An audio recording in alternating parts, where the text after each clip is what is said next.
Lennox Robinson, I believe, had a play turned down at Hollywood because it lacked the 5 essentials necessary for success.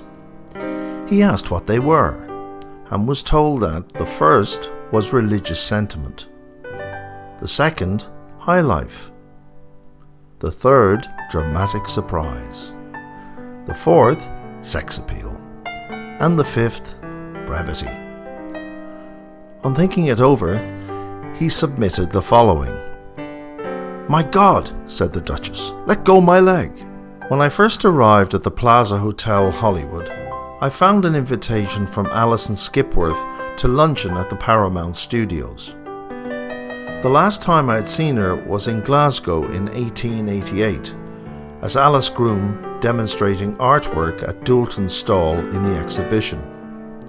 She had been a fascinating red-haired beauty, attracting crowds by her dexterity in decorating vases. At Paramount, she seemed to be a great favourite with the other stars, who called her Skippy. She introduced me to many of them, including Marlene Dietrich, Herbert Marshall, Rod LaRocque, and others. I made my first attempt at putting something on canvas there. Marlene Dietrich was filming in a Russian play. She was very charming. She told me that she had sat for painters in Germany, and she would give me every spare minute of her time. We decided to begin at once, beside the set, so as to be at hand when called. Everyone was most obliging, clearing a space for me to work and setting up a standard lamp to shine on my canvas, so that I should be independent of the changing lights from the set. During the war, I had got accustomed to all sorts of difficulties in making pictures, but after the first morning at the Paramount Studios, I saw there were new problems to solve that I hadn't been prepared for. The awful confusion, directors, producers, scenario writers, the dozens of cameramen, sound recorders, scene shifters, not to speak of actors and actresses, stand-ins and extras. Lights on, lights off, cut, cut, repeated in a loud voice until one wondered if there would be anything left. The wails of the author, bells ringing, and a babble of noises.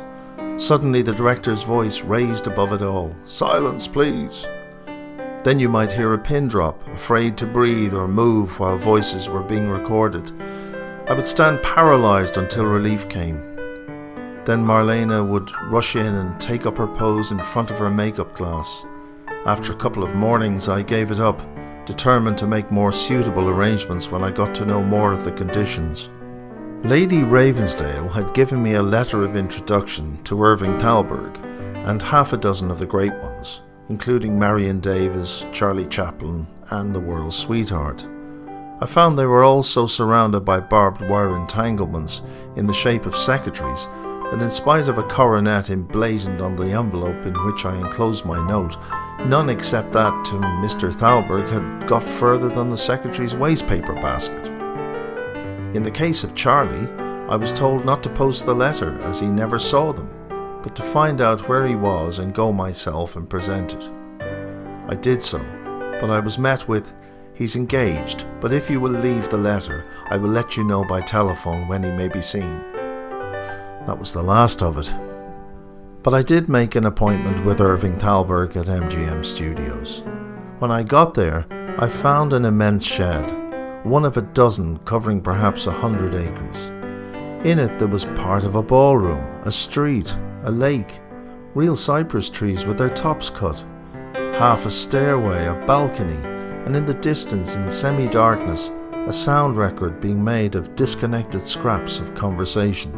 In one corner, there was a whole crowd of men and women, children, dwarfs and courtiers, all in the most gorgeous Florentine costumes, some mounted on magnificently caparisoned horses. They were all standing as stock still as the horses and hounds would permit, in absolute silence, in the dazzling, blazing light, waiting for their cue to dash through a half-formed arch leading nowhere. The whole set was seen through a network of iron cranes with cameramen, light projectors, and sound recorders perched upon them.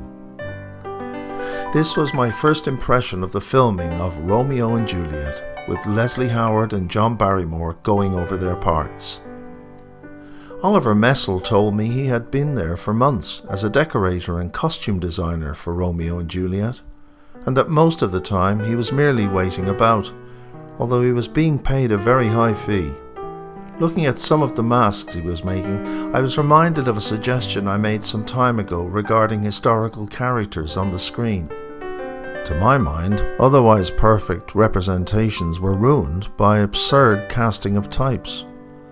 Henry VIII, Queen Elizabeth, Mary Queen of Scots and many another well-known character are made to look ridiculous, while a silent film with portrait masks would bring back the past in a more dignified manner than any other means could approach. I feel sure that some producer will one day see there is something in the idea and go back to the Greeks. When I suggested this, it was pointed out that the number of people who were familiar with the features of historical personages were few compared with those familiar with the stars. The latest absurdity of representing an historical character on the screen is that of Clark Gable as Charles Stewart Parnell. Nothing could be more disconcerting to anyone who knew Parnell than to see and hear the travesty of a square-faced athlete with side whiskers and beetling brows representing the long ascetic features of one of the most cool and reserved of men. I couldn't sit it out.